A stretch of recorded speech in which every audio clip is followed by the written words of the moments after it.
ஓம் நமச்சிவாய. நல்லதே நடக்கட்டும். உனக்கு யார் என்ன கெடுதல் செய்தாலும் அதை அவர்களுக்கே நான் திருப்பிக் கொடுப்பேன். இதுவே சிவனின் வாக்கு. எப்பேற்பட்ட கஷ்டங்களிலிருந்து விடுபடவும் எண்ணியது எண்ணியபடி நடக்கவும் கண்கண்ட தெய்வமாய் விளங்குவது எல்லாம் வல்ல இறைவன் ஈசன்தான். ஆனந்த கண்ணீர் வருகிறது. என் வாழ்க்கைக்கு நீ ஒரு நோக்கம் கொடுத்தாய், அர்த்தம் கொடுத்தாய், பெரிய தோல்விகளை கொடுத்தாய். அதிலிருந்து எப்படி மீண்டு வருவது என்று எனக்கு பாடத்தையும் கற்றுக் கொடுத்தாய். மீண்டு வரவும் வைத்தாய். என் வாழ்க்கை மூலமே என்னை கற்றுக்கொள்ள வைத்தாய். இப்போது தோல்வியில் என் மனம் சமநிலை அடைந்து விட்டது. அதுபோல் வெற்றியிலும் ஆடாமல் என் மனம் சமநிலையில் இருக்க அருள் புரிவாய். எனக்குள்ளிருந்து வழி நடத்தும் ஈசனே, இதை இறுதி வரை தொடர்வாய். நீ என் மூலமாக செய்யும் பணியால் உன் திருப்புகழை நான் அடியவர்களிடம் சேர்க்க வழி தந்தாய். உன் அடியவர்களின் அன்பான மனதில் அடியேனுக்கும் சிறு இடம் தந்தாய். நன்றி ஈசனே, மிக்க நன்றி. திருவாசகம் படிப்பதால் என்ன பயன்? அதன் மந்திர சக்தி என்ன? சிவபுராணம் என்றால் என்ன? அதை தினமும் படிப்பதால் வரும் பயன்கள் என்ன? சிவபுராணத்தின் பெருமைகள். தில்லையில் ஒரு ஆணி மாதம் ஆயில்யம் அன்று சிவபெருமான் அந்தணர் வடிவம் தாங்கி திருநீறு பூசி மாணிக்க வாசகர் தங்கியிருந்த மடத்திற்கு வந்தார். வந்தவர் மாணிக்க வாசகர் பெருமானிடம், தாங்கள் எழுதிய திருவாசகத்தை நீங்கள் ஒரு முறை சொன்னால் அப்படியே ஓலைச்சுவடிகளில் எழுதி கொள்கிறேன் என்றார். மாணிக்க வாசகர் அமர்ந்து இருந்தபடியே 51 பதிகங்கள் கொண்ட திருவாசகத்தின் 658 பாடல்களையும் சொல்ல சொல்ல பெருமான் எழுதி கொண்டார். எழுதி கொண்ட திருவாசம் அடங்கிய அத்தனை ஓலைச்சுவடிகளையும் பெருமான் நாடரசார் சன்னதி முன்பு வைத்துவிட்டு மறைந்துவிட்டார். மறுநாள் ஆனி மாதம் மகம் நட்சத்திரத்தன்று ஆலயத்திற்கு வந்த தில்லைவாழ் அந்தணர்கள் எனப்படும் தீட்சதர்கள் கூத்த பெருமான் சன்னதியில் நிறைய ஓலைச்சுவடிகளை கண்டு திகைத்து போயினர். ஓலைச்சுவடிகள் அத்தனையும் எடுத்து பார்த்த தீட்சிதர்கள் கடைசி ஓலையில் மாணிக்க வாசகர் சொல்ல அழகிய சிற்றம்பலமுடையான் எழுதியது என கையொப்பமிடப்பட்டிருந்தது. மீண்டும் திகத்து போய் பெருமான் கருணையை வியந்த அந்தணர்கள் மாணிக்க வாசகர் தங்கியிருந்த இடம் சென்று நடந்தவற்றை கூறி அவரை அழைத்து வந்தார்கள்.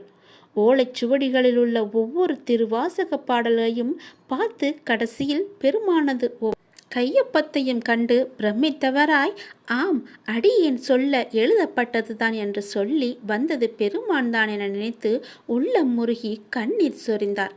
தீட்சதர்கள் மாணிக்க வாசகரிடம் ஓலைச்சுவடியில் உள்ள திருவாசகத்திற்கு பொருள் கூறுமாறு வேண்டினார். மாணிக்க வாசகர் மந்தகாச புன்னகையுடன் நடன கோலத்தில் இருக்கும் நடராச பெருமானை காட்டி, இப்பாடல்கள் அனைத்தும் இவர்தான் பொருள் என்றார். அப்படி மாணிக்க வாசகர் கூறியதும் பெருமான் அருகே ஒரு ஒளி தோன்றியது. அதை நோக்கிய வண்ணம் உள்ளே சென்ற மாணிக்க வாசகர் சிவபெருமானிடம் இரண்டர கலந்து விட்டார். ஆக ஆணி மகம் மாணிக்க வாசகரின் குரு பூஜை நாள். நமச்சிவாய என்னும் 5 எழுத்தில் திருவாசகத்தின் முதல் பதிகமான சிவபுராணம் தொடங்குவது. இரண்டாவது சிறப்பு, சிவபுராணத்தின் முதல் 6 வரிகள் வாழ்க என முடியும். மூன்றாவது சிறப்பு, அதை அடுத்த 5 வரிகள் வெல்க என முடியும். 4வது சிறப்பு, அடுத்த 8 வரிகள் போற்றி என முடியும். இவ்வாறு 6, 5, 8 என அமைந்திருப்பது திருவாசகத்தின் 658 பாடல்களை குறிக்கின்றது. சிவபுராணத்தின் 32வது வரியில் மெய்யே உன் பொன்னடிகள் கண்டின்று வீடுற்றேன் என பாடியிருப்பார். இது மாணிக்க வாசகர் 32 வயதில் முக்தி அடைந்ததை சூட்சமாக குறிக்கும். திருவாசகத்தின் 18வது வரியான அவன் அருளாலே அவன் தாள் வணங்கி என்பது படிப்பவர் அனைவரையும் உருக்குவதாக இருக்கும். ரமண மகரிஷி திருவண்ணாமலையில் தமது தாயார் உடல் நலமின்றி இருந்த கடைசி நாளில் அன்னை அருகே அமர்ந்து தொடர்ந்து திருவாசகம் படித்தார். அன்று இரவி அவரது அன்னை முக்தி அடைந்தார். காஞ்சி மகா பெரியவரிடம் குழந்தை இல்லாத ஒரு தம்பதி சென்று தங்கள் குறையை கூறினர். பெரியவர் திருவாசக புத்தகத்தை கொடுத்து ஒரு குறிப்பிட்ட பதிகத்தை தினமும் படிக்கச் சொன்னார். அவர்களுக்கு வரிசையாக 6 குழந்தைகள் பிறந்தன. இறந்த வீட்டில் கட்டாயம் சிவபுராணம் படிக்க வேண்டும். புல்லாகி பூடாகி புழுவாய் மரமாகி பல் விருகமாகி பறவையாய் பாம்பாகி கல்லாய் மனிதராய் பேயாய் கணங்களாய் என சுவை நிறைந்த திருவாசகத்தின் பெருமைகளை சொல்லிக் கொண்டே போகலாம். சொல்லிய பாட்டின் பொருளுணர்ந்து சொல்லுவார் செல்வர் சிவபுரத்தின் உள்ளார் சிவனடி கீழ் என்று வரியும் இருக்கிறது. எனவே தினமும் காலையும் மாலையும் ஒரு வேளையாவது நீங்கள் தினமும் திருவாசக படிக்க வேண்டும். சிவனின் அருளை பெற வேண்டும். முக்தி என்ற நிலை வேண்டுமானால் திருவாசகத்தை நீங்கள் படியுங்கள். அல்ல ஓதுவார் ஓத அதை கேட்டுக்கொண்டாக இருங்கள். உனக்கு யார் என்ன கெடுதாலும் அதை செய்தாலும் அதை அவர்களுக்கு திருப்பி கொடுப்பதுதான் சிவனின் வாக்கு. இதை நீங்கள் பின்பற்றி வாருங்கள். எல்லோருக்குமே நீங்கள் நல்லது மட்டுமே செய்யுங்கள். உன் மனதிற்கு நீ எப்பொழுதும் சந்தோஷமாகவே இருப்பாய். நீ எப்பொழுதும் நன்றாகவே இருப்பாய். உன்னுடைய கடந்த கால நஷ்டங்கள், இழப்புகள், ஏமாற்றங்கள், காயங்கள், தோல்விகள் எல்லாம் மறந்து போகும் அளவிற்கு உனக்கு நான் மிகப்பெரிய மகிழ்ச்சியை தரப்போகிறேன். என் ஆசையுடன் நீ நன்றாகவே இருப்பாய். நீ என்னுடைய பிள்ளை. இறைவா, எனக்கு ஏன் இந்த சோதனை என்று நீ புலம்பாதே. மரத்திற்கு இலையுதிர் காலத்தை வைத்தவன் வசந்த காலத்தையும் வைத்திருக்கிறான். ஞாபகம் இருக்கிறதா? அதை போல உன்னுடைய துன்பமான நாட்கள், உன்னுடைய சோதனை காலம் எல்லாமே முடிந்து உனக்கு வசந்த காலம் வீசும். அதே போல நம்மையும் நிரந்தர துன்பத்தில் வைக்க மாட்டார் என்று நீ நம்ப வேண்டும். நீ நினைத்தது நடக்கவில்லை என கவலைப்படுகிறாய் மகளே. அது நடக்க வேண்டிய நேரத்தில் இந்த அப்பாவின் ஆசியோடு நடக்கும். நீ முயற்சி செய். உனக்கான பலன் நிச்சயமாகவே கிடைக்கும். முயற்சியை மட்டும் நீ கைவிட்டு விடாதே. உன்னோடும் உன் குடும்பத்தோடும் தான் நான் இருந்து கொண்டே இருக்கிறேனே. நீ எல்லா செல்வ வளங்களையும் பெறுவதற்கு உனக்கே அரிதான வாய்ப்பு ஒன்று கிடைக்கும். பேரும் பெற்று சீரும் பெற்று சிறப்பாக நீ வாழப்போகிறாய். நிம்மதியான மகிழ்ச்சியான வாழ்க்கையை நீ வாழப்போகிறாய். நீ எதை பற்றியுமே எதிர்மறை சிந்தனைக்கு உன் மனதில் நீ இடம் கொடுக்கக்கூடாது. ஒன்றை மற்றும் நீ நினைவில் வைத்துக்கொள். நாம் செய்த புண்ணியமும் தர்மமும் நமக்கு இடம் தெரியாத இடத்தில் இக்கட்டான சூழ்நிலையில் ஏதாவது ஒரு ரூபத்தில் உன்னை காப்பாற்றும். அப்படித்தான் நீ என்றோ செய்த தர்மம் இன்று உன்னை காப்பாற்றி இருக்கிறது. இறைவன் யாருக்கு எதை விதித்துள்ளான் என்பது இறைவனுக்கு மட்டுமே தெரிந்த விஷயம். இறைவன் எழுதாமல் எதுவும் நடக்காது. இறைவனை நாடாமல் எதுவும் நமக்கு கிடைக்காது. முயற்சி மட்டும்தான் நம்முடையது. அதற்கான முடிவு இறைவனின் கையில் இருக்கிறது. அது இறைவனுடையது. அதற்காக நீ வருந்தாதே. எதை இழந்தாலும் அது இன்னொரு வடிவில் அது உன்னை வந்து சேரும் என்று நம்பு. எனக்கு அப்பா செய்வது எல்லாமே என்னுடைய நன்மைக்கு மட்டும்தான் என்று நீ நம்பு.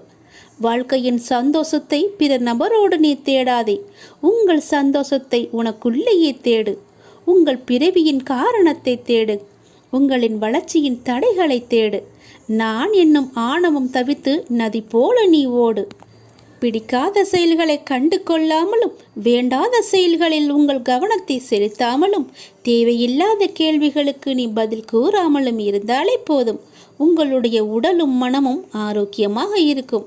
நீங்கள் மற்றவர்களால் தூக்கி எறியப்படும் ஒவ்வொரு பொழுதும் காகிதமாக நீங்கள் விழாதே. விதையாக எழுங்கள், மீண்டும் முளைப்பதற்கு. நம்மை தூக்கி எறிந்து விட்டார்களே என்று கவலையிலேயே அப்படியே வீழ்ந்தே கிடைக்காதே. எழுந்து வா. உன் அப்பாவின் துணையோடு உன் அப்பாவின் கரத்தை பிடித்து கொண்டு நீ மேலே எழுந்து வா. எல்லாவற்றிலுமே நீ ஜெயிப்பாய்.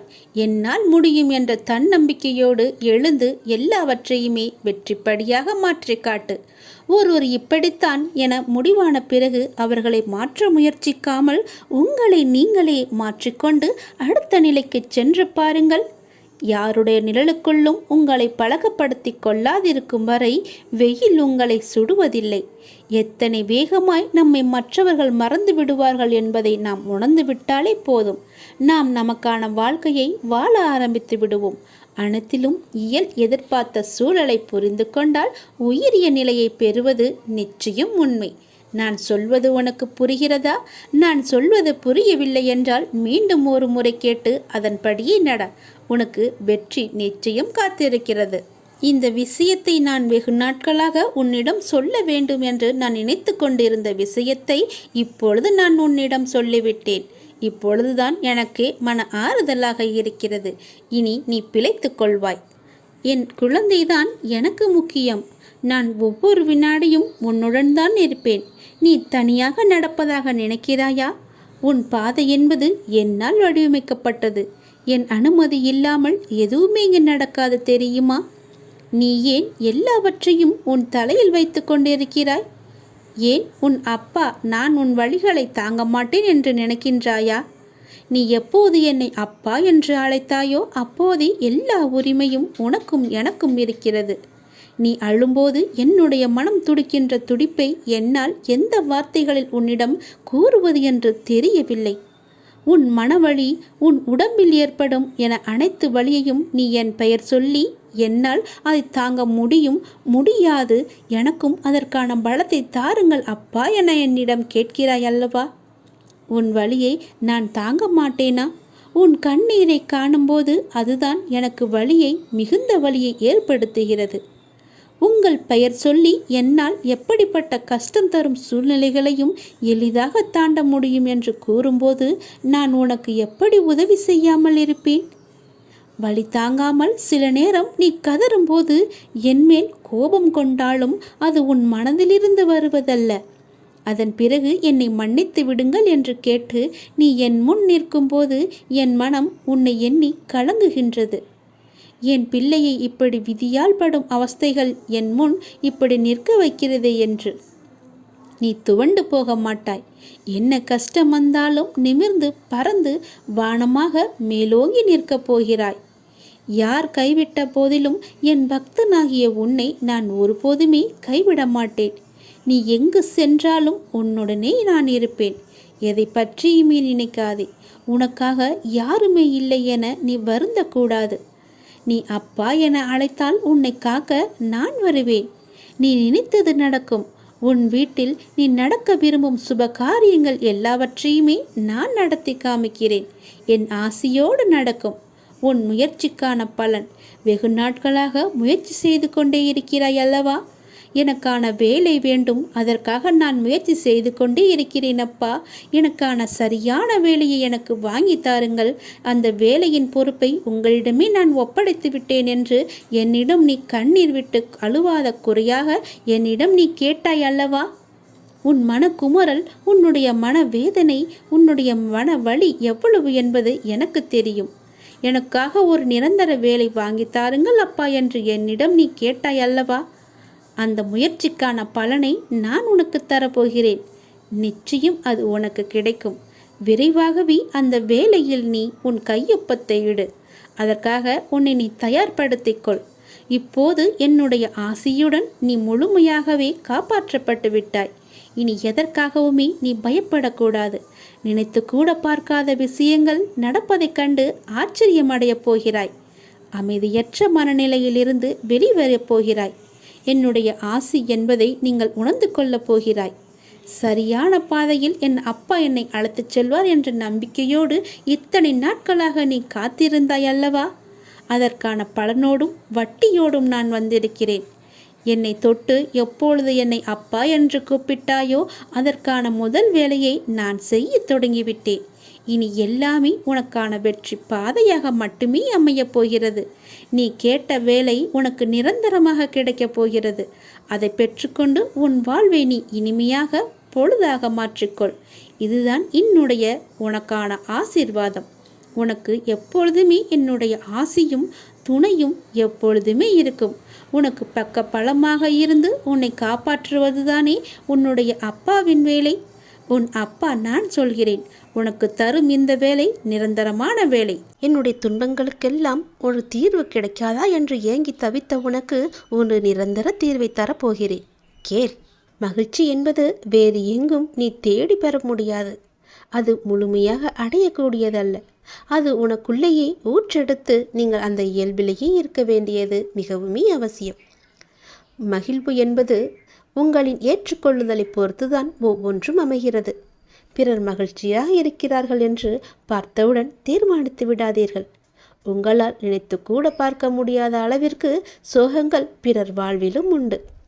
ஆனால் அதனை ஏற்றுக்கொண்டு சமநிலையில் வாழ்வதில் தான் இருக்கிறது உங்கள் வாழ்க்கையின் யதார்த்தமான சூழல். நீங்கள்தான் ஏற்படுத்தி கொள்ள வேண்டும் ஒரு மகிழ்ச்சிகரமான சூழலை. அதற்கான சாவி உங்களிடம் மட்டும்தான் இருக்கின்றது. எல்லோரையும் மகிழ்ச்சியாக வைத்துக்கொள்ள நினைப்பவர்கள் எப்போதும் மகிழ்ச்சியாக இருப்பதில்லை. மற்றவர்களை மகிழ்வித்து மகிழ் என்பதே இங்கு பொய்யாய் போய்கொண்டிருக்கின்றது. உன்னுடைய உழைப்பும் சொற்களும் உனக்கும் பிறருக்கும் பயனுள்ளதாக இருந்தால் மகிழ்ச்சியானது தானாக வரும். மகிழ்ச்சி வெளியில் இருப்பதாக மனிதன் தவறாக எண்ணிக்கொண்டிருக்கின்றான். அது அவன் மனதில்தான் இருக்கின்றது. நேற்று நடந்தவற்றை உங்களால் மாற்ற முடியாது.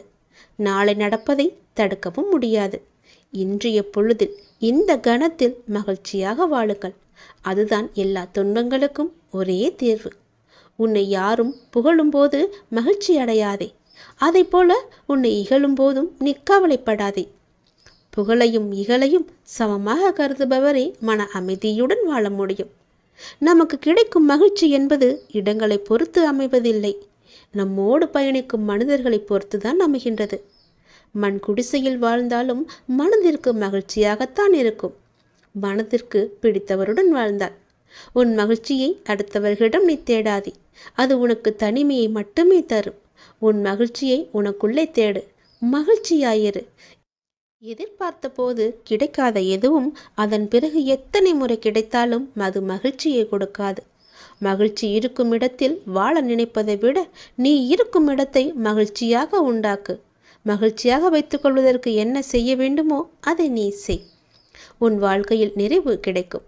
உண்மையான மகிழ்ச்சி என்பது நம்முடைய மகிழ்ச்சி யாரையும் கவலையடைய செய்யாது இருப்பதாகும். என்னை சுற்றி 1000 உறவுகள் இருப்பதை விட என்னையும் என் உணர்வுகளையும் மதிக்கின்ற ஒரே ஒரு உறவு இருந்தாலே போதும். நான் மகிழ்ச்சியாக வாழ்வேன். மகிழ்ச்சியில் கை குலுக்க மறந்தாலும் சோகத்தில் கண் துடைக்க வரும் கரங்கள்தான் உண்மையான உறவுகள். உயிர் இருக்கும் வரை மகிழ்ச்சியாக வாழ வேண்டும் என்பதை விட நிம்மதியாக வாழ வேண்டும் என்பதுதான் முக்கியம். உன் பிரிவால் நீ அதிகம் நேசித்த ஒருவரின் வாழ்க்கையில் மகிழ்ச்சி கிடைக்குமானால் அவரை விட்டு பிரிந்து செல்வதில் தவறே கிடையாது. வெறுப்பை துன்பத்திடம் காட்ட மகிழ்ச்சி வரும்.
நீ இதுவரை கண்ணீரை மட்டும்தான் உன்னுடைய வாழ்வில் பார்த்திருக்கிறாய்.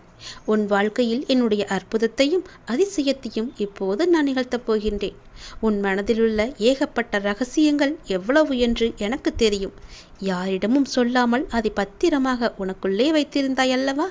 அது இப்போது இன்று எனக்கு தெரிய வந்துவிட்டது. உன் ரகசியத்தை நான் உடைத்தெறியப் போகிறேன். உன் வாழ்க்கையில் இனி கண்ணீர் என்பதே இருக்காது. இந்த முருகன் நான் உனக்கு வாக்கு தருகிறேன். உன் வாழ்க்கையில் நல்லது நடக்கப் போகின்றது. உன் வாழ்வு வளம் பெறும் நேரம் இது. 1000 ஆசைகள் அலைந்து ஓடிக்கொண்டிருக்கும் உன் வாழ்வில் சூறாவளி புயல் போல வந்த துன்பத்தினால் வாழ்வின் நிலை மாறி தவித்துக் கொண்டிருக்கின்றாய். உன் தளராத மனமும் சிதறாத கவனமும் மாறாத பக்தியால் வாழ்வை பாங்குடன் நடத்தி செல்கின்றாய். உன்னுடைய வாழ்வானது வளம் பெறும் நேரம் நெருங்கிவிட்டது. உன் வாழ்க்கையில் நல்லது நடக்கப் போகிறது. பொறுமைக்குள். என் பெயரைச் சொல்லி போற்றி என்று 108 முறை சொல். உன் வாழ்வில் சிக்கலான சவாலான விஷயங்கள் எல்லாம் ஓடோடிவிடும். உன்னை ரணப்படுத்திய அவமானங்களும் துயரங்களும் நீ வடித்த கண்ணீரும் என்றும் அர்த்தமில்லாமல் போகாது. வாழ்வில் நடைபெறுவது எல்லாம் உனக்கு எதிராகத்தான் இருக்கின்றது. அதற்காக நீ கவலைப்படாதே.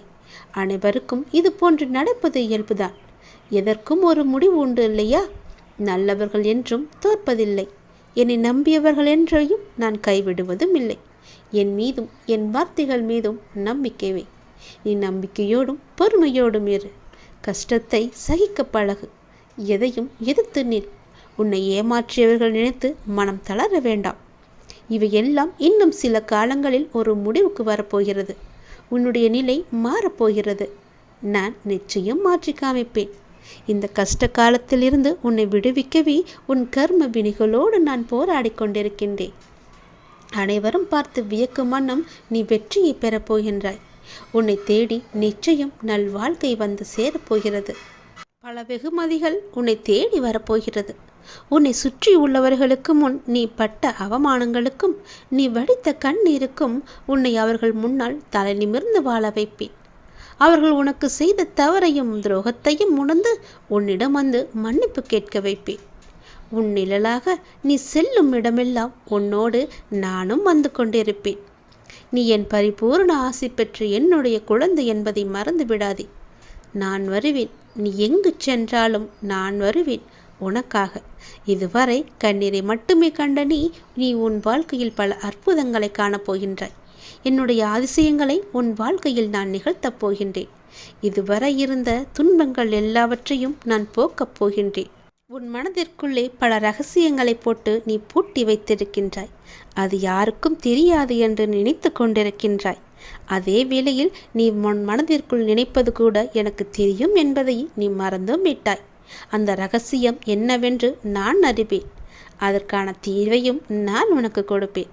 நீ எப்படி எனக்கு தெரியக்கூடாது என்று மறைமுகமாக உன் மனதிற்குள்ளே போட்டு மூடி வைத்திருக்கின்றாயோ அதை போலவே நானும் அதற்கான தீர்வை மூடி மறைமுகமாக உனக்கு தருவேன். யாருக்கும் தெரியாமல் உனக்கான நல்ல தீர்வை நான் தருவேன். உன் வாழ்க்கையில் உள்ள தடங்கல்கள் எல்லாம், தடைப்பட்டு வந்த விஷயங்கள் எல்லாம் இனி நன்றாக நடக்கும்படி நான் மாற்றி காமிக்கின்றேன். தடைப்பட்ட விஷயங்கள் எல்லாம் இனி நன்றாகவே செல்லும். உன் வாழ்க்கையில் உள்ள பிரச்சனைகள் எல்லாம் தீர்ந்துவிடும். கவலைப்படாதே. உன் அப்பா நான் இருக்கிறேன். உன் வாழ்க்கையை நல்லபடியாக மாற்றி காமிக்கின்றேன். என் வாழ்க்கைக்கு நல்ல வழியை காமிக்க மாட்டாயா அப்பா என்று என்னிடம் ஏங்கி தவித்து நின்றாய் அல்லவா? அதற்கான புதிய கதவுகள் திறக்கப் போகிறது. புதிய வாசலில் நீ நுழையப் போகிறாய். இதே நாளில் நீ எனக்கு நன்றியும் சொல்வாய். இறுதி வரை கேட்டுப்பார். நீ முகம் மலர்வாய். உனக்கு புதிய கதவுகள் திறக்க தயாராக உள்ளன. புதிய தொடக்கங்களில் நுழைய நீ தயாராக இரு. என் பெயருடன் உங்கள் நாளை நீ ஒவ்வொரு நாளையும் தொடங்கிப்பார். நாள் முடிவில் நன்றியுடன் இருக்க நீ எனக்கு சத்தியம் செய்து தர வேண்டும். ஒவ்வொரு நாளும் உனக்கு மகிழ்ச்சியான நாளாக அமைய நான் உனக்கு சத்தியம் செய்து தருகிறேன். அன்றைய பொழுதில் இரவில் நீ எனக்கு நன்றியை மட்டும் சொல்லிவிடு. உன்னுடைய செயல்கள் எல்லாம் மற்றவர்களை புரிந்து நடக்கின்ற குணம் கொண்டதா இருக்கின்றது. ஆனால் சில நேரம் மற்றவர்கள் உனக்கு தரும் வேதனை, வலி, துன்பம் இவை அனைத்தும் தான் உன்னை மாற்றி இருக்கின்றது.